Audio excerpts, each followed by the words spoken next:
안녕하십니까. 전북 꿈사다리 TV 지역균형 선발 전형에 대한 안내를 맡은 서림고등학교 교사 장진호입니다. 오늘은 여러분들께서 흔히 학교장 추천 전형이라고 알고 있는 지역균형 선발 전형에 대해서 안내를 해드리겠습니다. 자, 그럼 먼저 지역균형 선발 전형이란 어떤 전형인가에 대해서 안내하겠습니다. 지난 2019년 11월 28일 대입 공정성 강화 방안이 발표가 되었습니다. 그 내용은 이른바 16개 대학, 서울권 내에서 학생부 종합전형과 논술전형의 모집 비율이 높은 16개 대학에 한해서 2023 대입까지 정시 수능 위주 전형을 40%로 선발하라는 그런 내용이 있었었고요. 그런 대학들은 지금 보시는 바와 마찬가지 서울대에서부터 시작해서 서울여대까지 16개 대학이 되겠습니다. 자, 그러면은 수능으로 뽑는 인원을 늘리게 되면은 상대적으로 아무래도 이 지방의 일반고 학생들에게 좀 불리하지 않겠는가라고 하는 우려가 나왔기 때문에 그 반대급부적으로 지역균형 선발 전형을 신설하고 수도권 지역 대학, 즉 서울, 경기, 인천 지역 대학들을 대상으로 10% 이상 모집할 것을 공고했습니다. 자, 이때의 모집 방법은 교과 성적 위주, 즉 학생부 교과 전형으로 모집하라라고 아예 못을 박았었죠. 이게 바로 이른바 지역균형 선발 전형이 탄생하게 된 배경입니다. 자, 그럼 흔히들 지역균형 전형, 줄여서 지역균형이라고 얘기를 하고요. 지역인재 전형이 있는데 혼동들 좀 많이 합니다. 자, 그래서 지역균형 전형은 방금 말씀드린 대로 서울, 경기, 인천 지역에 소지하고 있는 대학교에만 해당되는 내용이고요. 선발 방법은 학생부 교과 전형입니다. 다른 뭐 종합 전형이나 논술 전형으로는 선발할 수가 없고 오로지 학생부 교과 전형이고요. 뭐 수능 최저를 두고 안 두고는 대학 자체적으로 이제 판단할 문제이고, 지원 조건에 이 교육부에서 쉽게 얘기하자면 이 대학들에 한해서 학생부 교과 전형으로 선발하라라고 하니까 이 지역균형 선발 전형을 운영하는 대학들이 동시에 학교장 추천 전형 형식으로 모집을 하기 시작했습니다. 그래서 저희가 이제 학교장 추천 전형이다라고 이야기 쉽게 부르고 있습니다. 반면에 지역인재 전형은 서울, 경기, 인천 지역을 뺀 나머지 지방 대학에서 그 지역의 학생들을 우선적으로 선발하자라고 하는 취지로 시작된 전형이 되겠고요. 이것은 이제 어떤 방법을 뽑을 것인가라고 했을 때 이건 제한은 없습니다. 학생부 교과가 됐든 종합전형이 됐든 뭐 실기 실적이 됐든 이건 제한을 두지 않았고요. 지원 조건은 대학 소재 지역 출신 고등학교 졸업자, 이 광역 개념입니다. 광역. 즉 다시 말하자면은 뭐 광주, 전남, 전북이 하나로 뭉쳐져서 선발한다든가 하는 이런 광역 개념이다라고 하는 것을 아시고 계셨으면 좋겠습니다. 자, 그럼 올해 2024 대입 수시 모집에서 지역균형 전형, 이제 학교장 추천 전형의 특징을 먼저 요약을 해보자면은 모집 인원이 전년도에 비해서 상당수 좀 증가한 것을 알 수가 있습니다. 보시면 아시겠지만은 약 1,400여 명 정도가 증가했음을 알 수 있습니다. 여기에는 물론 각 대학별로 모집 인원을 조금 뭐 늘리는 대학도 있겠습니다만은 맨 밑에 보시면은 신설한 대학들이 있습니다. 이 신설한 대학들이 상당히 많이 생겨났기 때문에 모집 인원이 좀 대폭 증가했다라고 보시면 되겠고요. 이 학교장 전형 신설 대학으로는 동덕여대, 삼육대, 한성대, 안양대, 한경대, 한경국립대죠. 한국공학대, 한국항공대, 경인교대가 있습니다. 자, 이때 경인교대는 같은 경우에는 이제 기존에까지는 종합전형으로만 모집을 했었던 그런 학교인데 올해 학교장 추천 전형으로 형식으로 해서 교과 전형으로 모집을 한다라고 하는 점. 자, 그다음에 수능 최저학력 기준이 일부 완화됐거나 폐지된 대학이 있습니다. 예, 수능 최저학력 기준은 지금 꾸준히 학령 인구가 감소함에 따라서 완화되어 가는 추세이긴 합니다. 하지만 또 올해 서울 수도 경기권 지역에서 이렇게 학교장 추천 전형에서 고려대학교 인문계열, 성균관대, 서강대, 홍익대, 인하대, 성신여대, 한양대, 에리카 대학이 수능 최저 기준을 완화했고요. 경기대학교는 수능 최저 기준을 폐지했습니다. 뒤에도 말씀드리겠습니다만 이렇게 최저 기준이 완화되었거나 폐지가 된 대학들의 경우에 전년도 입결과는 약간 다른 양상을 보이겠죠. 그래서 지원하실 때 그러한 부분을 필히 고려를 하셔야 될 것 같습니다. 자, 그다음에 진로 선택 과목을 반영하는 대학이 작년보다는 증가했습니다. 이러한 특징들을 지금 보여주고 있습니다. 자, 그럼 올해 지역균형 선발 전형 모집 인원부터 한번 살펴보도록 하겠습니다. 맨 첫 번째 서울대학교는 사실은 지역균형 선발하죠. 하지만은 서울대는 아직까지 또 내년까지는 학생부 교과 전형이 없습니다. 처음에 말씀드렸다시피 이 지역균형 선발 전형은 학생부 교과 전형으로 뽑아라라고 못을 박았었던 전형인데요. 하지만 이제 서울대는 아직까지는 교과 전형으로 모집을 하지 않고 있고, 그래서 사실은 제가 표현은 넣습니다만은 고려대부터 이제 학교장 추천 지역균형 선발 전형의 모집 인원으로 살펴보시면 되겠습니다. 제가 좀 빨간색으로 칠한 데는 전년도에 비해서 모집 인원의 변화가 좀 크다. 빨간색과 보라색은 라고 좀 볼 수가 있는 것을 제가 좀 칠해놨습니다. 특히 고려대학교를 보시면은 작년에 871명을 선발했었던 것이 올해 666명, 상당히 많이 줄었죠. 그랬음을 알 수가 있고요. 연세대학교도 좀 줄었고요. 그렇습니다. 반면에 이제 시립대 이런 경우는 좀 늘었고 홍익대도 역시 좀 증가한 것을 보면 알 수가 있겠습니다. 자, 고려대학교 같은 경우에 상당히 좀 한 4분의 1 정도가 줄었기 때문에 이제 내년도 입결이라든가 경쟁률 이런 것에 대해서 상당히 궁금해하실 건데 뒤에 다시 한번 제가 자세하게 안내를 해드리도록 하겠습니다. 보시면 이제 거의 뭐 대부분 전년도와 좀 비슷하긴 한데 국민대학교가 한 80여 명 증가를 했고 숭실대학교가 한 40여 명 감소했고요. 이런 것을 좀 보시면 알 수가 있고요. 인하대학교가 자 보시면 인하대학교가 엄청나다고 표현할 수가 있겠죠. 엄청날 정도로 교과 전형의 선발 인원을 대폭 늘렸습니다. 그다음에 이제 신설되었다가 올해 모집한 대학들이 있고요. 아까 말씀드렸습니다만 경교대 작년까지는 없었는데 올해 240명의 인원을 선발한다. 처음 시도한 것 치고는 상당히 좀 많은 인원을 선발한 것인데 그래서 입시 결과가 어떻게 형성이 될 건가에 대해서 정말 저도 아직은 잘 감을 잡지를 못하겠습니다. 물론 수능 최저가 있기 때문에 아무나 지원하기에는 좀 무리가 따르지만은 그래도 커트라인 잡기가 상당히 좀 쉽지는 않다. 이렇게 좀 미리 말씀드릴 수가 있겠습니다. 자, 그다음에 전형 방법을 한번 살펴보겠습니다. 학생부 교과 전형이니까 당연히 교과 성적이 주가 돼야 되겠죠.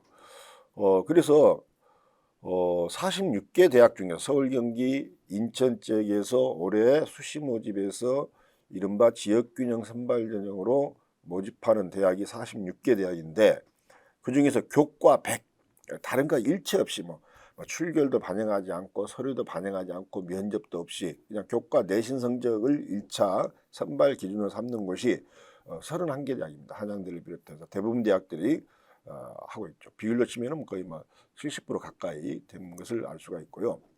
그 다음에 교과 성적에다가 서류 평가를 하는 대학이 5개가 있습니다. 건국대, 경희대, 고려대, 동국대, 성균관대입니다. 이 대학들은 상당히 좀 눈여겨보실 필요가 있다. 올해 물론 작년에 이미 이렇게 실시를 했었고, 그래서 작년도에 어떤 입결들을 이 대학들이 다 발표를 했는데, 자 거기서 보시면은 이게 순수한 이제 어떤 교과 성적 플러스 서류 성적, 서류 평가 성적이 한 20에서 30% 반영되기 때문에 내신의 그 차이 혹은 어느 정도 비율로 이렇게 쉽게 말하면 뒤집혔는가라고 하는 것도 고려해서 지원을 좀 하실 필요가 있다라는 말씀 드립니다. 자, 그 다음에 면접을 반영하는 대학들이 6개가 있고요. 교과 성적 90%, 출결 성적 10%를 반영한 대학이 서강대, 중앙대, 성신여대, 경기대 4개 대학이 있습니다. 이때 출결은 사실 전체 어떤 뭐 총점에 미치는 영향력이 극히 미비하고 미인정 결석 뭐 이틀에서 3일 정도까지는 다 만점 처리를 해주는 그런 방식이기 때문에 여기도 사실상은 교과 100이라고 봐도 무방한 그런 대학들이 되겠습니다.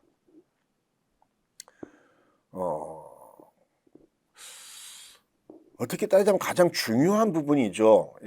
학생부 교과 전형에서 가장 먼저 고려를 하셔야 될 부분일 것 같습니다. 어떤 교과목을 반영하는가라는 것이죠. 왜냐라고 하면은 학생들에 따라서 물론 골고루 다 잘 하는 학생들도 있겠지만은 약간 뭐 약점을 가지고 있는 그런 과목도 있을 것이고 강점을 가지고 있는 교과목도 있을 것이고, 그래서 학생마다 자기에게 맞는 자신이 가지고 있는 강점을 가장 잘 살릴 수 있는 그런 반영 대학을 최우선적으로 고려를 하기 때문에 이 부분을 좀 잘 살펴볼 필요가 있을 것 같습니다. 자, 가장 많은 유형을 보이고 있는 대학이 국수형 사회 슬러시 과학입니다. 자, 이 슬러시, 사회와 과학의 슬러시가 되어 있는 데는 이 대학들의 인문사회 계열로 지원을 할 시에는 쉽게 말하면 국수형 사회 과목을 반영한다는 뜻이고요. 자연 계열로 지원할 시에는 국수형 과학 과목을 반영한다 라고 보시면 될 것 같고요. 자, 그 다음에 국수형 사 가로하고 한국사, 그 다음에 슬러시 과학, 이 부분은 자연 계열에는 한국사를 반영하지 않는데 인문 계열 쪽에 지원할 시에는 한국사 과목을 반영을 한다. 사회 한국사, 이런 뜻이 되겠고요. 그 다음에 이제 가장 많은 어떤 유형을 차지하고 있는 대학들이 국수형 사과 한국사를 반영하는 대학이 될 것 같습니다. 그 다음에 고려대에서부터 시작해서 상명대, 서강대, 서울교대, 서울시립대, 성균관대, 연세대, 경기대, 경인교대, 한경국립대는 여러분들께서 1학년 1학기부터 3학년 1학기까지 배우신 전교과 전과목, 즉 석차 등급이 산출된 모든 교과목을 반영한다라고 보시면 될 것 같습니다. 그런데 이제 위의 반영 교과목과 또 덧붙여서 고려하실 부분들은 특이하게 좀 반영하는 대학들이 있어요. 밑에 기타라고 써놨는데 이 대학들은 가령 예를 들자면은 덕성여대를 한번 살펴보시겠습니다. 자, 덕성여대 같은 경우에는 상위, 덕성여대는 맨 위에 있습니다. 즉 사회계열에 속해 그 덕성여대 인문계열에 지원할 경우에는 국어, 수학, 영어, 사회 교과목을 반영하는데 국어, 영어, 수학 중에서 국어, 영어, 수학, 사회 중에서 상위 3개 교과를 반영하는 거예요. 상위 3개 교과목. 그러니까 국어, 수학, 영어, 사회 과목 평균 등급을 각각 낸 다음에 그 중에서 가장 높은 거 3개 교과목을 가져가는 그런 방식이고, 동국대는 이미 뭐 여러분도 많이 아시잖아요. 동국대 같은 경우에는 국수영사한, 국수영과한 한국사까지 반영을 하는데 상위 10과목을 가져갑니다. 상위 10과목. 뭐 이런 방식들의 좀 특이한 대학들이 있다. 그러니까 동국대학교 같은 경우는 이따 뒤에 제가 따로 좀 보여드리겠습니다만은 동국대가 발표한 입시 결과를 보면은 평균 등급 같은 경우가 2점 초반대 혹은 중반대까지도 가는 학과도 있고요. 그렇습니다. 그런데 그런 학생들이 자기가 강점을 가지고 있는 교과들이 있단 말이에요. 강점을 가지고 있는 교과. 그 교과에 속하 있는 과목 10개를 뽑으면은 1.0에서 보통 한 1.4까지 나오거든요. 예. 그래서 그걸 가지고 지원을 하는 것이고, 그다음에 동국대학교는 교과 성적을 반영할 때 1등급, 2등급, 3등급 이 등급 간의 격차가 아주 적습니다. 예. 그렇기 때문에 학생들이 또 동국대를 많이 지원하는 그런 이유가 되지 않을까도 생각합니다. 자, 그다음에 진로 선택 과목 반영 여부. 아까 증가를 했다고 했죠. 여기 빨간색으로 보여지는 대학들이 작년까지는 진로 선택 과목을 반영하지 않았었다가 올해 진로 선택 과목을 반영하는 대학들입니다. 많이 늘었죠. 예. 한국외대라든가 가톨릭대, 명지대, 인하대, 경인교대 이런 대학들이 올해 새롭게 진로 선택 과목을 반영하는 대열에 합류했습니다. 자, 그럼 어떤 방법으로 반영을 할까요? 보시면은 반영하는 대학들의 대부분이 반영하는 대학들 중에서 대부분이 보시면은 단순 환산 점수를 부여하는 것입니다. 방식입니다.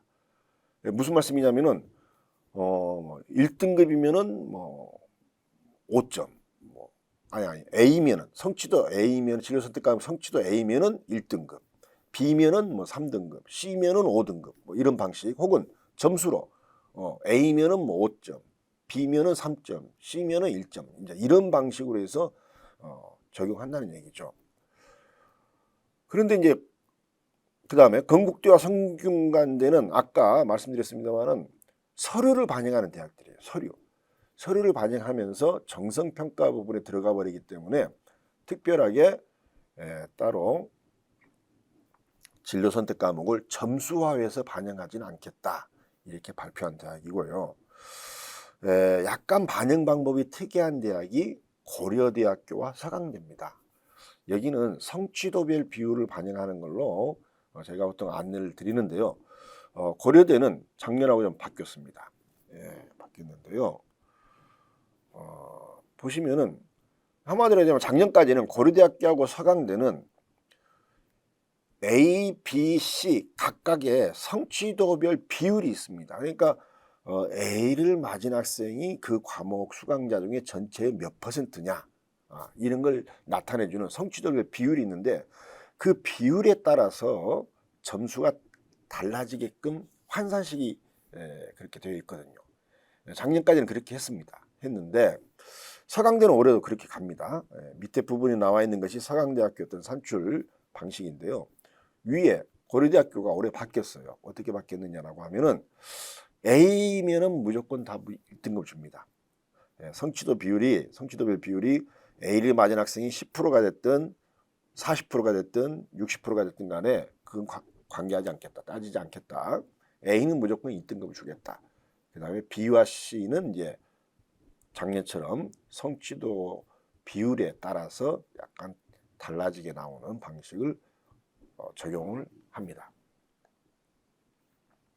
이 부분들은 각 해당 대학교 입학처 홈페이지에 있는 성적 산출 프로그램에 여러분들의 성적을 입력하게 되면은 자동적으로 산출되어 나오니까 여러분들께서 막 직접 계산기 두드릴 필요는 없다, 말씀드리고요.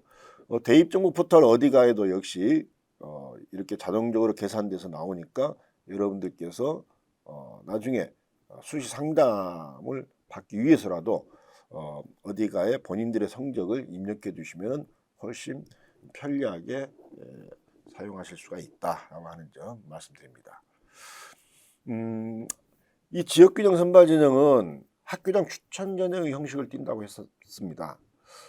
그래서 이제 이렇게 학교장마다 이게 제한을 두는 데도 있고 추천 인원 제한을 두는 데도 있고 제한이 없는 대학도 있습니다만, 우선은 작년에 비해서 변화가 일어난 대학들 좀 먼저 살펴보면은 연세대학교가 재적 학생 수의 5% 반영해서 10명으로 늘렸습니다. 바꿨습니다.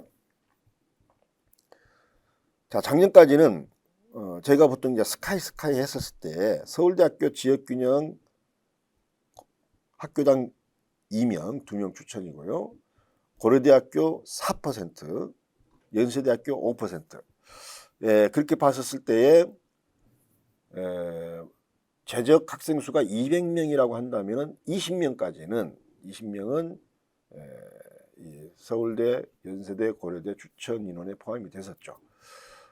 이 방식대로 따지자면은 200명이 넘어간 학교 같으면은 뭐 추천 인원이 조금 줄어드는 셈이 되고 200명이 안 되는 학교 같으면은 오히려 연세대학교 같은 경우는 추천 가능 인원이 좀 늘어날 수 있는 그런 효과를 좀 보겠습니다. 서강대가 10명에서 20명으로 늘렸고요. 좀 특이한 것은 한국외국어대학교가 작년까지는 서울 캠퍼스와 글로벌 용인에 있는 글로벌 캠퍼스 제한 없이 구분 없이 그냥 학교당 20명 있습니다만은 올해는 서울 캠퍼스 10명, 글로벌 캠퍼스 10명 이렇게 좀 제한을 두었고요. 동국대학교가 작년에는 계열별로 4명이었습니다. 인문계열 4명, 자연계열 4명이었다고 한다면 올해는 그냥 계열 구분 없이 한 학교에서 8명까지 추천 가능하다. 자, 이렇게 좀 공지가 되어 있는 상태입니다. 자, 대학별로 보시면은 계열 구분 없이 인원이 제한되어 있는 그런 대학들이 이제 동국대에서부터 시작해서 경기대학교까지 이렇게 대학들이 한 11개 대학이 있고요.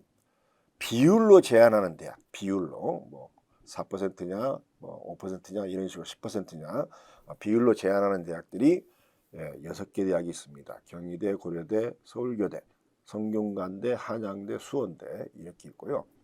비율과 인원 동시 제한, 이화여대 하나 있습니다. 재적 여학생의 5%, 최대 10명까지 뭐 이런 식으로 지금 제한했고요.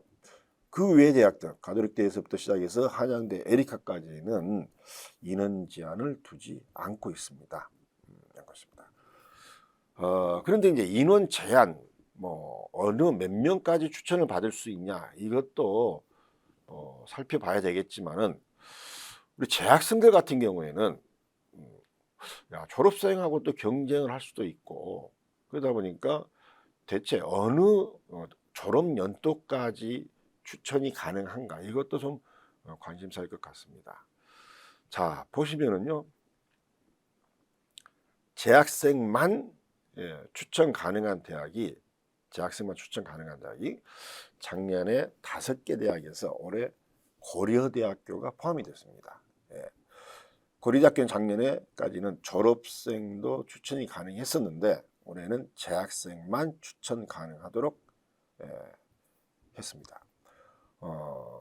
자, 아까 모집 인원을 봤었을 때 고려대학교 같은 경우에 작년에 871명을 모집했었는데 올해 666명, 200명이 좀 더 넘게 모집 인원이 줄었었죠.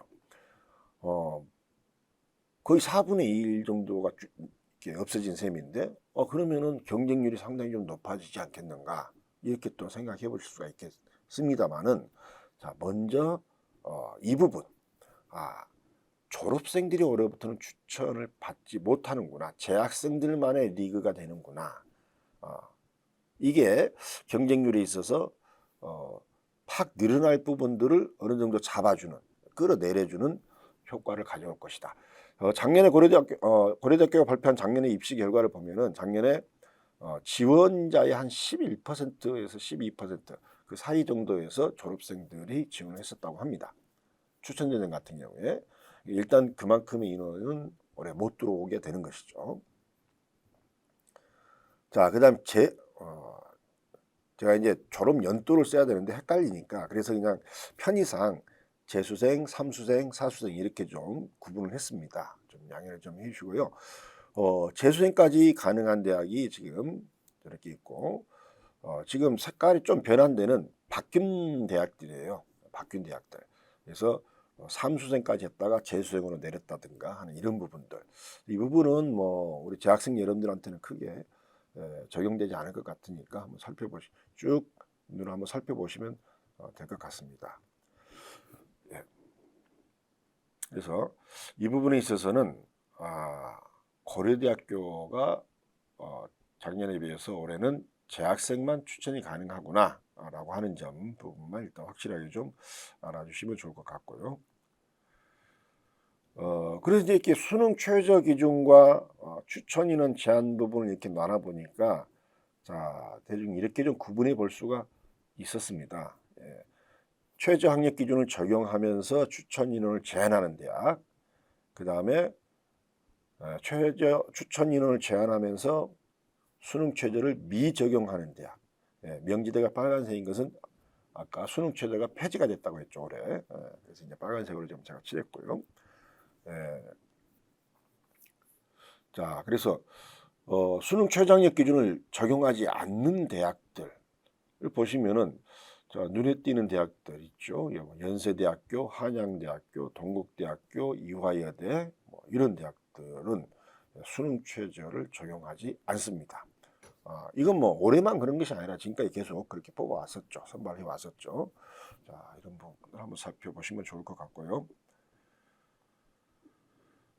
자, 그럼 이제 수능 최저를 적용했었을 때, 자, 보시면은 인문계열입니다. 4개 합, 예, 서울교대 같은 경우는 4개 합 9등급. 서울교대 같은 경우에는 작년까지는 수학에서 미적분 기하나 과탐을 선택하면은 4개 합 11등급으로 적용을 해 주었었던 대학인데 올해 그 조건을 폐지를 했습니다. 했고요. 그래서 그냥 4개 합 9등급이고요. 자, 빨간색으로 되어 있는 대학들이 수능 최저를 완화한 대학들입니다. 완화. 성균관대학교 같은 경우에는 아시다시피 탐구 1, 탐구 2, 그러니까 5개, 5개 영역이 되는 거죠. 5개 영역으로 선발을 하게끔 만든 그래서 학생들 같은 경우에는 수능 최저가 좀 완화된 그런 그 효과를 볼 수가 있다라고 보시면 좋을 것 같고요. 고려대학교 완화됐고요. 홍익대, 서강대, 탐구 한 과목씩 2과목이 있었던 것을 한 과목씩 이렇게 완화된 것을 아실 수가 있습니다.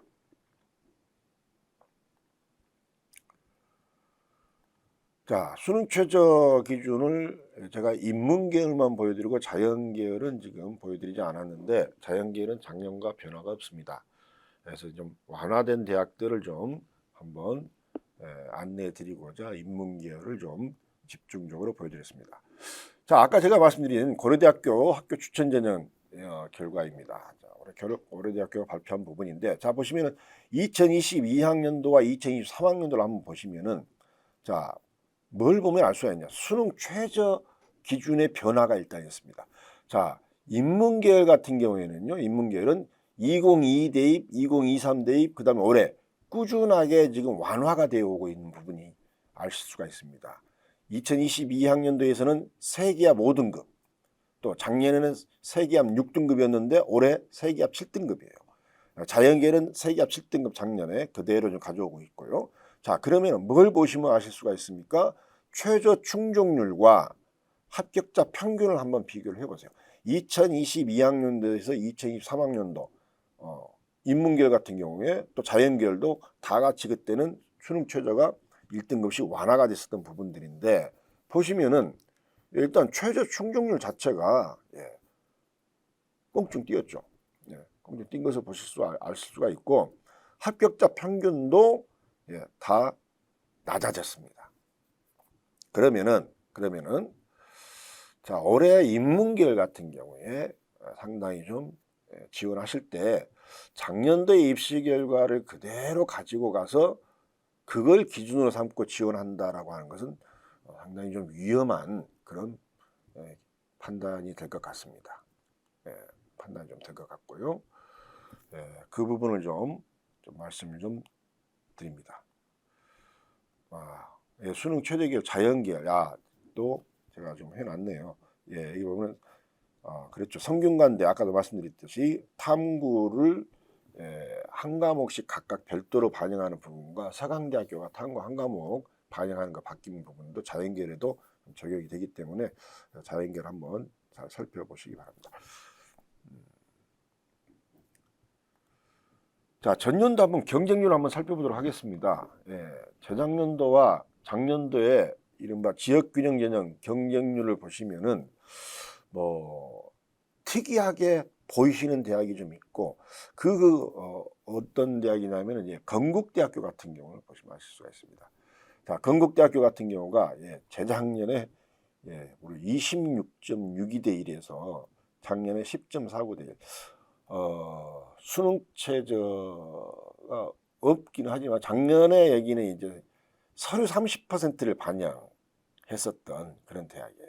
서류 30%. 그래서 아마 그 서류 30%를 반영한다라고 하는 것 때문에 상당히 좀 부담을 느낀 학생들이 좀 많이 있었지 않는가라고 하는 그런 추측을 좀 하고요.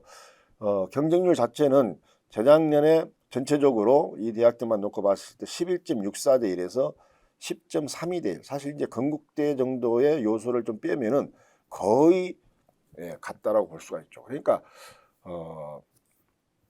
입시 결과가 이제 2개 학년, 2개 학년 것이 좀 존재하고 사실은 그렇기 때문에 올해의 경쟁률도 사실은 작년의 경쟁률에서 크게 벗어나지는 않을 것 같다라는 판단입니다. 다만 수능 최저가 완화된 대학들의 경우에는 경쟁률이 좀 상승할 것 같아요. 왜냐라고 하면은 학생들은 그런 그 생각들을 하고 있더라고요. 수능 최저가 완화되면은 지금까지의 그 성향으로 보면은 컷이 올라가게끔 되어 있는데 학생들은 그 컷이 올라간다라고 하는 부분은 크게 중요하게 생각하지 않는 것 같습니다. 작년에 가령이자면은 1.8등급이 컷이었구나. 그러면 나도 올해 수능 최저를 맞추면은 될지도 모르겠다라고 하는 어떤 기대감, 이게 더 큰 것 같아요. 그래서 수능 컷에 등급 컷의 변화가 분명히 있을 것인데 다만 이제 그 폭을 어느 정도로까지 계산하느냐라고 하는 것은 그건 누구도 장담할 수가 없기 때문에 그러긴 합니다만은 어쨌든 간에 수능 최저가 완화된 대학들의 경우에는 지원하실 때 조금 더 신중을 좀 기하셔서 판단하셨으면 좋겠다라는 말씀을 좀 꼭 드리고 싶습니다. 이 부분은 아까 상당히 제가 그 학교장 추천 전형이라고 하는 것이 생기기 그 전에 교과 전형을 운영했었던 그런 대학들과 비교를 해보면은 이 학교장 추천 전형, 지역균형 선발 전형의 경쟁률이 좀 상승은 됐습니다. 상승은 됐는데 그렇지만은 동일 대학, 같은 대학에서 운영하는 학생부 종합전형의 경쟁률과 비교를 해보면은 상대적으로 낮은 편이죠. 낮은 편이죠. 자, 그 다음에 교과전형 같은 경우에는 이른바 충원율이 높아요. 학생부 종합전형에 비해서 대개 웬만한 대학이라고 한다면은 충원율이 뭐 한 200% 정도가 넘어가는 그런 양상을 띠기 때문에 실질 경쟁률은 이것보다 더 낮아질 수가 있고요. 그 다음에 수능 최저 충족률, 충원율 감안하시게 되면은 실제 경쟁률은 이것보다 훨씬 더 낮아지는 효과를 가져옵니다. 그래서 학생부 종합전형과 비교해 봤을 때는 어느 대학이든 간에 교과 전형의 경쟁률이 낮다라고 하는 것을 좀 말씀드리고요. 이것은 올해 대학들이 발표한 70% 컷을 갖다가 좀 정리해 놓은 것입니다. 보시면 이제 연세대학교부터 시작해서 이건 편의상 제가 이렇게 대학들을 놔둔 것이고요. 보시면은 이른바 서울 시립대 이 정도까지 오시게 되면은 70% 컷인데 대개 1등급 선에서 다 형성이 되어 있는 것을 아실 수가 있습니다. 건국대학교 같은 경우에 인문계열은 70% 컷 전체 평균입니다. 2.01, 1.93 이러는데요. 건국대학교의 그 관계자분의 얘기를 빌어보면은 건국대학교의 서류평가가 30% 포함이 되어 있었지 않습니까? 3.0 등급의 학생의 합격자도 나왔다라고 말씀을 해주시더라고요. 3.5, 2점대 중반, 2점대 초중반이 좀 다수 있었던 모양이에요. 이따가 뒤에 그럼 서류 평가에서 뭘 보느냐라고 하는 걸 안내해 드릴 건데 여러분들께서 2점 초반, 중반까지는 조금 무리일 것 같기도 하고요. 올해 같은 경우에는 2점 초반 정도의 어떤 내신 성적에 서류 내용이 좋다라고 생각이 되시면은 좀 공격적으로 좀 원서 한두 장 정도는 지원을 해도 괜찮지 않을까라는 생각이 들고요. 자, 아까 제가 말씀드렸죠. 동국대학교는 10과목의 성적을 가져간다라고 안내를 해드렸었습니다. 10과목. 그런데 입시 결과는 10과목 성적이 아니라 그 학생들의 국영수사, 국영수과한 이런 과목의 평균을 좀 내놨어요. 그래서 보시면은 이 학생들이 2점 중반대예요. 2점 중반대인데 그 중에서 본인이 특별히 강점이 있는 교과에 속해 있는 10개 과목을 뽑으면은 보통 1.0, 1.2가 나온다는 거죠. 그 학생들이. 자, 그렇습니다.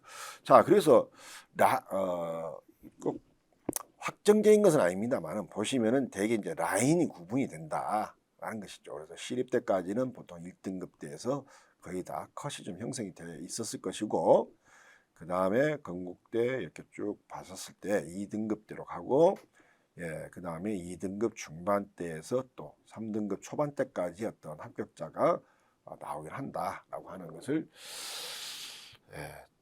전년도 입시 결과로 봐서 알 수가 있을 것 같습니다. 자, 그럼 지원 전략을 한번 나름대로 한번 생각을 좀 해봤는데요. 거기에 대해서 안내를 좀 해드리겠습니다. 자, 이거 보시면은 이제 얼마 전에 6월 여러분들께서 보신 6월 모의 수능의 성적표를 받으셨을 겁니다. 자, 먼저 올해 정말 그 입시의 어떤 큰 뭐랄까요 변화를 가져올 수 있는 것인데요. 지금 보시면은 대개 6월과 9월 모평 때 보면은 졸업생들이 얼마나 들어오느냐라고 하는 것이 관건인데 6월 응시 2021, 22, 23, 24 올해까지 보시면은 꾸준히 증가를 좀 한 것을 볼 수가 있어요. 증가. 6월 모의 수능 때는 저희가 이렇게 판단합니다. 순수하게 재수하는 재수나 삼수가 되겠지만은 순수 N수생들이다 라는 얘기예요. 근데 여기가 지금 보시면 작년에 비해서 응시자예요. 이것은 응시자 숫자인데 10,000명 정도가 늘었습니다. 10,000명 정도가 늘고 재학생들 숫자는 22,000명 정도가 줄었습니다. 응시생들 중에서. 그럼 그 양상으로 쭉 가서 실제 6월 달에 근데 수능 때 응시생들을 보면은 또 달라지죠. 그래서 졸업생과 이제 9월 모평 때 들어올 수 있는 반수생들. 그다음에 얼마 전에 저희가 지금 수능 킬러 문항이라고 하는 것 가지고 계속 지금 논란이 되고 있습니다만은 지금 들리는 말로는 그래요. 학원가에서 반수생들의 쉽게 말하면 문의가 쇄도하고 있다. 킬러 문항이 없어지면은 이른바 내가 작년보다 수능에서 한두 문제, 세 문제 정도 더 맞으면은 급을 바꿀 수가 있다. 이런 어떤 기대감을 갖고 있는 것이 되겠죠. 올해 졸업생들의 수능 시장에 얼마가 들어올 것인가는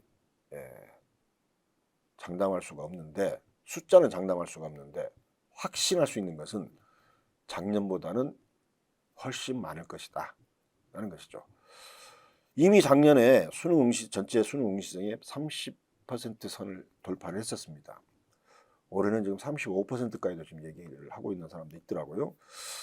우리 재학생들 좀 경각심을 좀 갖고 수능 준비를 좀 철저히 하셔야 될 것 같습니다. 이 도표는 교육과정평가원에서 발표한 그런 자료인데 쉽게 얘기하자면은 재학생들과 졸업생들의 수능 성적을 비교한 자료입니다. 거의 매년 동일해요. 비슷비슷합니다. 거의 매년. 재학생들과 졸업생들의 표준 점수로, 지금 영어는 절대평가이기 때문에 이제 안 나오고 탐구는 뭐 과목별로 다 다르기 때문에 지금 뺄 수가 없는데, 예, 거의 이렇게 차이가 나는 것을 보실 수가 있어요.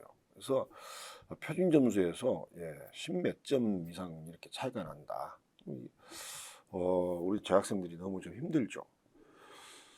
자, 보시면은 이 표는 뭐냐? 이것도 역시 교육과정평가원에서 발표한 겁니다. 가령 이 표의 의미는 국어를 보시면은, 자, 재학생, 자, 1등급 2.5%예요. 저것은 무슨 얘기냐면 전체 수능의 국어 과목을 본 재학생들 중에서만 2.5%가 1등급을 받았다는 얘기고, 반면에 졸업생들은 8.2%가 1등급을 받았다는 얘기예요. 자, 보시면은요, 검정고시 출신자들도 그 검정고시 출신자 전체 중에서 10,000명이라고 가정한다면 10,000명 중에서 3.3%, 330명이 1등급을 받았다니, 비율로 치면은 재학생보다 오히려 더 높죠. 국어, 수학, 영어 다 그렇습니다. 이른바 1, 2, 3등급까지 정도가 다 졸업생들이 강세를 보이고 있는 것을 아실 수가 있습니다. 이렇게 봤었을 때 수능 최저, 왜 수능 얘기를 하느냐라고 하면은, 아까 말한 지역균형 선발 전형에 수능 최저가 걸려있는 대학들이 많거든요. 그래서 그 수능 최저를 충족시키자라고 하는 부분에서 말씀드리고, 또 어떤 학생들 같은 경우에는 저는 수시보다 정시 전념하겠습니다라는 학생들도 있는데, 정시에 우리 재학생들이 차지하는 비중이 갈수록 줄어든다라고 하는 것을 아실 수가 있습니다. 이것은 작년 자료가 아니고 지난 2022년도 자료이긴 합니다만은, 어쨌든 간에 그때 그 국회에 제출한 자료인데, 보시면은 이 주요 12개 대학들에서 졸업생들이 차지하는 비중이 점점 계속 지속적으로 높아져 가고 있습니다. 뭐 2020년까지니까 2021, 22, 23년도 뭐 더 높아졌겠죠. 더 높아졌겠죠. 그래서 정시는 우선 수시에 최선을 다해보고 난 다음에 그 다음에 정시를 생각해 보는 것이다라고 말씀드리고 싶습니다. 자, 영어 과목을 한번 살펴보도록 하겠습니다. 왜 영어냐라고 하면은, 제가 생각했었을 때 여러분들께서 수능 최저를 충족하고자 했을 때 가장 기본이 되는 과목이 영어이기 때문에 그렇습니다. 혹자들은 이렇게 얘기합니다. 언론이나 뭐 이런 데서는 영어 1등급을 받은 학생들만을 놓고 영어가 쉬웠다 어려웠다라고 자꾸 얘기를 합니다. 자, 그런데 1등급을 받으면 물론 좋겠죠. 물론 좋지만은, 하지만 2등급까지 어떤 누적 비율을 한번 살펴보시면은 뭐 큰 차이가 나지 않습니다. 최근 4년간을 보시면은 되게 다 좀 비슷비슷하게 좀 오는 경향을 보실 수가 있습니다. 그 다음에 3등급까지 보시면은 영어 시험을 본 전체 학생의 48%에서 53% 정도. 이 학생들이, 그러니까 그냥 중간 50이라고 잡죠. 절반 정도의 학생들이 영어 3등급까지는 받는 획득을 했다라는 것을 통계로 보면 알 수가 있지 않습니까? 영어에서 이렇게 등급을 하나 충족을 시켜 놓는다라고 한다면은 상당히 수능 최저를 충족시키는데 유리할 것이다. 그래서 영어는 절대 끝까지 포기하지 마시고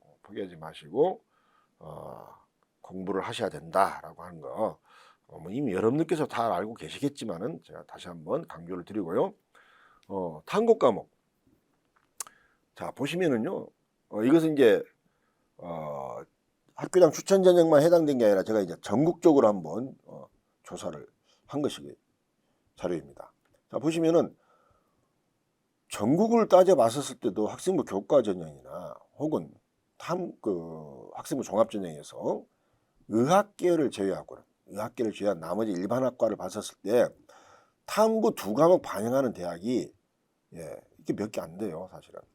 서울대학교 직윤, 고려대 학추, 서울교대, 충남대, 충북대, 제주대, 한국해양대, 이 대학뿐입니다. 나머지는 미적용하거나 수능 최저가 없거나 아니면 탐구는 한 과목만 반영하는 대학들이에요. 거의 대부분이라고 할 수가 있겠죠. 아무래도 국영수에 비해서 여러분들이 공부할 수 있는 범위가 그래도 좀 적은 편이기도 하고요.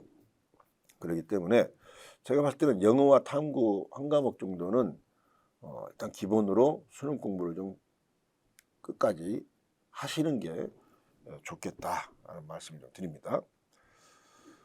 자, 그 다음에 아까 제가 이 5개 대학은 교과 성적뿐만 아니라 서류 점수를 반영하는 대학들이다라고 안내를 좀 해드렸었습니다.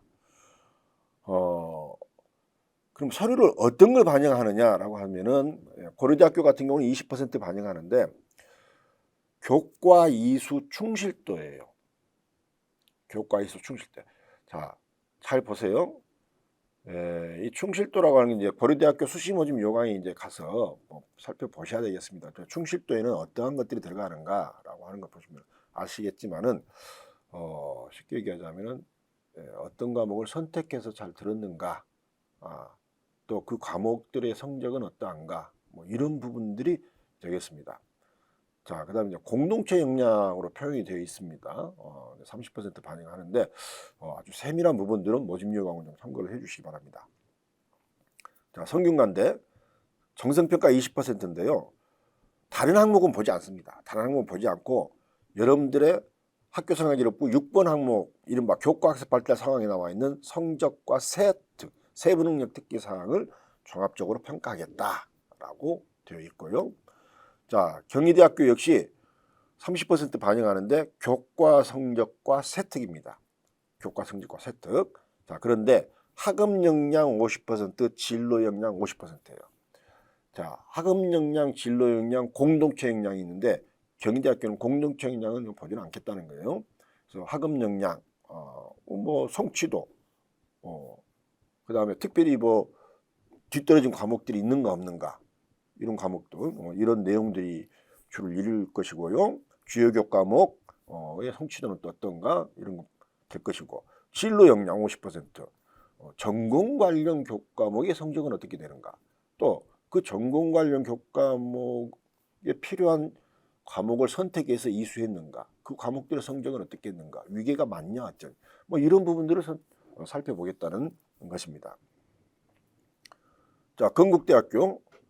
자, 건국대학교는 학생부 교과학습 발달 상황 항목만 평가합니다. 학업 성취도와 학업 태도, 교과 이수 노력과 성취도. 자, 보시면은 세특은 없습니다. 건국대학교는 세특은 빠져 있는 것을 아실 수가 있습니다. 물론 세특에서 학업 태도가 적혀지는 건 나와 있죠. 그렇지만은 여러분들이 흔히 얘기하는 뭘 탐구 보고서를 썼네, 뭔가를 발표를 했네, 뭐 이런 것은 일단은 보지 않겠다는 겁니다. 이런 얘기고요. 그다음 동국대는 학업 역량 50%, 전공적 합성 30%, 인성 및 사회성. 자, 한마디로 동국대학교는 학교생활기록부 전체를 본다는 거예요. 전체를 한번 살펴보겠다라는 얘기가 되겠습니다. 자, 등급 간에 점수를 부여하는 것입니다. 자, 고려대학교 같은 경우 1등급은 100점, 2등급 과목마다요. 100점, 2등급 98점, 3등급 94점 이렇게. 자, 보시면은 고려대학교, 성균관대학교, 경희대학교, 차이점들이 뭔가요? 등급이 바뀔수록 점수 떨어지는 폭이 더 커지죠. 그래서 사실 이 대학들은 2등급을 벗어나게 되면은 상당히 좀 합격 자체를 기대하기가 어려운, 점수 차이가 좀 크게 나타나니까 이렇게 좀 생각하시면 될 것 같다라는 것이고요. 반면에 이제 건국대는 좀 점수 차이가 좀 적죠. 동국대는 더 적습니다. 더 적습니다. 그렇기 때문에 아까 이제 입시 결과를 보면은 역시 뭐 2등급 중후반대 학생들까지도 합격자가 나오게 되는 그런 양상을 좀 보이게 된다. 반면에 고려대, 성대, 경희대 같은 경우에는 2등급을 벗어나게 2.0을 좀 넘어가게 되면은 이 교과 전형에서는 합격을 좀 기대하기가 어렵다라는 것을 좀 보여줄 수 있는, 좀 암시해 줄 수 있는 내용들이 되겠습니다. 자, 동국대학교 결과 일부입니다. 보시면은 22학년도, 23학년도 보시면 아시겠지만은 제가 주목할 건 이 부분이에요. 자, 보시면은 이 학생들 같은 경우에는 평균을 따지니까 10과목을 뽑을 때는 다 1점대 초반대예요. 한데 이 학생들의 전 과목 평균은 이렇습니다. 대부분 다 2등급 초중반대 학생들입니다. 그래서 자기한테 자신 있는 교과목이 있는 학생들 같으면은 동국대학교 같은 경우에 참 좋은 대안이 된다라고 하는 거 말씀 좀 드립니다. 대학별로 이제 보시면은 자, 고려대학교에 가장 큰 변화가 있습니다. 무슨 변화냐? 아까 제가 말씀드렸죠. 졸업생이 이제 지원하지 못합니다. 라는 것이었고요. 두 번째는 학생부 종합전형인 학업 우수형과 복수 지원이 불가합니다. 자, 이게 왜 중요한 포인트가 되냐면은 아까 모집 인원이 200명이 넘게 줄었어요. 줄었기 때문에 경쟁률이 올라갈 것이다라고 대폭 올라갈 것이다라고 예상들을 하지만은 그것을 상쇄시켜 줄 수 있는 것이 두 가지가 있다. 첫 번째는 아까 재학생만 지원 가능하도록 못을 박았다. 두 번째는 작년까지 복수 지원이 가능하도록 했었던 학업 우수형과 복수 지원이 올해는 불가능하다. 둘 중에 하나만 선택을 해야 된다는 거예요. 작년에는 상당히 많은 비율의 학생들이 두 개를 동시에 지원했었습니다. 결과를 보면은. 그런데 올해 그런 변화가 좀 있다라고 하는 점 해주시고요. 자, 연세대학교 작년에는 2단계에서 면접 40%였는데 올해 면접 비중이 좀 줄었고 교과 성적 비중이 좀 더 늘었습니다. 이런 변화가 있습니다. 서강대학교는 올해 전과목 반영으로 변경이 됐습니다. 반영 방식이 전과목 반영으로 변경이 됐고 명칭이 지역균형으로 좀 바뀌었다라고 하는 거. 수능 최저도 좀 변화가 있다라는 것이고요. 자, 그 다음에 중앙대학교로 보시면은요. 중앙대학교는 올해 참 어떻게 말하면 독특한 수능 최저 반영 방법을 도입을 했습니다. 무슨 얘기냐? 자, 인문계열 같은 경우는 국수, 영탐, 세계합 7등급. 자연계열 같은 경우는 국수, 수학에서는 미적이나 기하, 그다음에 영, 과탐, 세계합 7등급인데 영어에서 2등급도 1등급으로 간주를 해주는 거예요. 2등급도 1등급으로 간주를 해주는 그런 방식을 도입을 했습니다. 그러니까 실질적으로 수능 최저가 완화되었다라고 할 수가 있겠죠. 완화되었다고. 자, 이런 변화들이 좀 있습니다. 자, 경희대학교 인문계열의 지리간호 이게 무슨 얘기냐면은 인문계열만 따로 자연계열과 인문계열 구분해서 뽑으면서 여기는 수학을 확통으로 아주 못을 박았다는 점이에요. 못을 박고 사탐 못을 박고 하는 이런 변화가 좀 생겼습니다. 변화가 생겼고요. 그 다음에 서울시립대는 자연1, 자연2로 구분을 해서 이렇게 올해 수능 최저를 자연계열인데 따로 자연계열 내에서 수학에 있어서 미적이나 기하를 응시해야 되는 그런 학과가 있고 그냥 확통을 응시해도 괜찮은 학과가 있고 그래서 이렇게 구분을 해서 선발을 한다라고 하는 점이고요. 홍익대 세기합 7에서 세기합 8로 완화가 되었고요. 숙명여대는 올해 추천 기준에 제한이 없는 걸로 변화가 좀 생겼습니다. 자, 이런 대학들의 어떤 변화가 있다라고 하는 점. 이런 뭐 수능 최저나 이런 것은 수시 모집 요강에 나와 있고 또 각 학교로 이런 것들이 잘 정리된 자료들이 담임 선생님께 있으니까 그런 부분들을 한번 꼭 확인해 보셨으면 좋겠습니다. 자, 이런 대학들이 있다. 자, 이 부분은요. 지역균형 선발 전형은 아닙니다. 지역균형 선발 전형은 아니고요. 아까 말했 지역균형 선발 전형은 교과 전형이잖아요. 근데 이 부분들은 종합 전형이에요. 그런데 학교장 추천의 형식을 띠는 그래서 제가 따로 한번 가져와봤습니다. 물론 이 대학들 말고 뭐 다른 데 있습니다. 뭐 사관학교라든가 뭐 이런 데도 있는데 거기는 좀 특수한 곳이고 하기 때문에 일단 제외를 시켰고요. 그냥 여러분들이 서울대학교 지역균형 학교장 추천 전형입니다. 그다음에 가톨릭대 학교장 추천 전형. 자, 여기는 의예, 약학, 간호학과만 선발합니다. 이런 대학들도 있다. 그 다음에 카이스트나 지스트, 디지스트 이런 데도 역시 학교장 추천 전형으로 선발하는 그런 전형이 있다라는 점을 알아주시고요.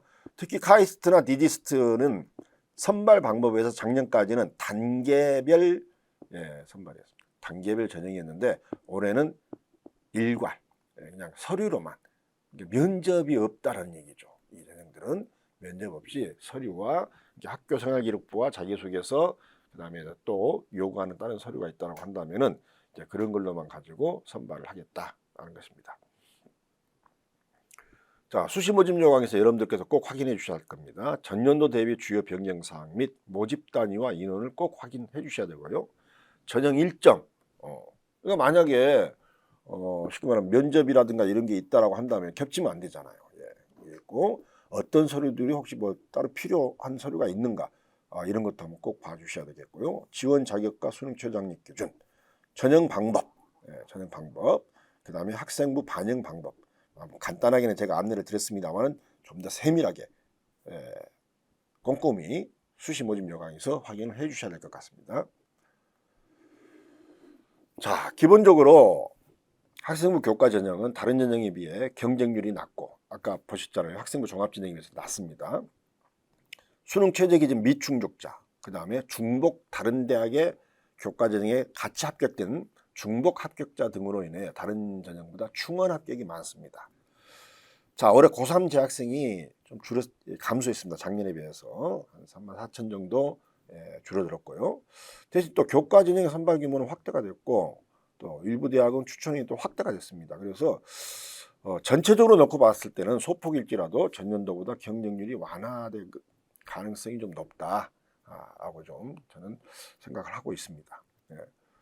그래서 교과 경쟁력과 내가 내신 성적이 어느 정도 좀 된다라는 학생, 그 다음에 수능 최저 충족 역량을 갖춘 수험생이라고 한다면은 수시 카드 6장 중에서 최소 하나 정도는 과감하게 혹은 한두 개 정도는 2개 정도까지만은 소신 지원 해볼 수도 있겠다라는 것이에요. 흔히 학생들은 소신 지원, 상향 좀 교과로는 안정적으로 지원을 하고 뭐 소신 지원 혹은 도전, 상향은 학생부 종합전형으로 해야 되는 거 아닌가요? 라고 생각하는 학생들이 대부분이긴 합니다만은 하지만은 방금 전에도 말씀드렸습니다만은 내가 전년도와 재작년의 어떤 입결을 바탕으로 해서 선생님과 담임선생님과 상담을 한번 해보시고 충분히 좀 왜냐라고 하면은 70% 컷이까지만 대학들이 공개가 됐기 때문에 그 아래로 어느 선까지는 어느 누구도 이것은 공개를 하지 않고 있어요. 다만 편입 편차는 좀 발표를 하죠. 그래서 그런 것 좀 감안해서 한번 과감하게 한두 장 정도는 지원해봐도 괜찮겠다라는 그런 이야기입니다. 자, 경인교대 같은 경우는 처음으로 하기 때문에 좀 합격선을 예상하기가 좀 쉽지 않습니다. 자, 이 대학들 수능 최저가 완화되었거나 폐지된 대학들 좀 신중하게 지원을 하셔야 되고요. 교과 반영 방법을 꼭 한번 확인하시고 그 다음에 전형 방법이 바뀐 게 있는가 없는가 이런 것도 좀 다시 한번 확인을 하셔서 지원을 좀 하셔야 된다라고 하는 점 다시 한번 말씀드립니다. 이 부분이 좀 중요한데요. 전년도 입결을 해석할 시에 주의하실 점입니다. 보통 선생님들께서도 좀 자칫 실수할 수 있는 부분들이기 때문에 말씀드릴게요. 대부분 다 상담을 할 때 등급으로 상담을 하시죠. 등급. 그런데 교과 전형은 등급이 아니라 환산 점수로 판단을 하셔야 됩니다. 대학별 환산 점수. 혹시라도 이제 여러분들께서 선생님들과 상담하실 때 선생님 상담 프로그램을 보시면은 그런 사례들을 보실 수가 있을 거예요. 분명히 등급상으로는 A 학생이 위인데 이 학생은 떨어졌어요. 교과 전형인데 둘 다 수능 최저를 충족한 학생들인데, 근데 B 학생은 등급상으로는 A보다 떨어졌는데 합격을 했어요. 이런 케이스를 보실 수가 있을 거예요. 이것은 왜 그러는가? 예, 대학별 환산 점수로 계산해 보면은 역전 현상이 나타날 수가 있기 때문에 그런 케이스가 보이는 것입니다. 자, 그래서 그 부분 꼭 확인을 해 주시고요.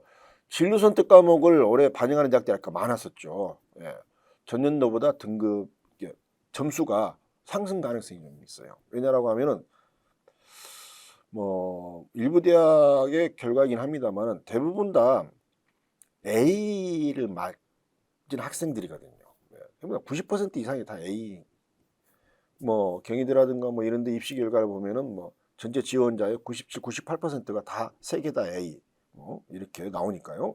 그래서 A의 비율이 많아요. A의 비율이 많다는 얘기는 1등급으로 간주를 해주니까 전년도보다는 반영하지 않았었던 때보다는 조금 등급 점수라든가 환산 총점이 좀 올라갈 가능성이 좀 있죠. 그걸 염두에 두시고 계산을 좀 하셔야 된다라고 하는 점입니다. 근데 이제 인문계열 학생들 보시면은 인문계열 학생들 같은 경우에는 저는 수시에서 거의 올인하다시피 하셔야 된다. 좀 적극적으로 지원하셔야 된다라는 것을 권합니다. 서울시 교육청 교육연구 정보원 자료이긴 합니다만은, 자, 우리 이렇게 보시면은 상대적으로 내신 성적 등급대이고요. 재작년과 작년도에 보시면은 자연계열에 비해서 교과 전형으로 지원한 비율이 상당히 많죠. 많죠. 그래서 이런 부분까지도 이것은 무슨 얘기냐? 인문계열 학생들이 이른바 어떤 통합 수능으로 인해서 자연계열에 좀 불리하게 나오는 그런 것을 감안해서 수시에 좀 더 적극적으로 지원하고 있구나라는 것을 보여주는 자료예요. 그래서 올해 역시 마찬가지입니다. 특히 인문계열 학생 좀 더 적극적인 지원. 적극적이라고 해서 무조건 도전만 해서는 안 되겠죠. 여러 가지 안정 부분도 좀 생각해 주셔야 되고요. 그래서 올해 수시에 좋은 결과가 좀 있었으면 합니다.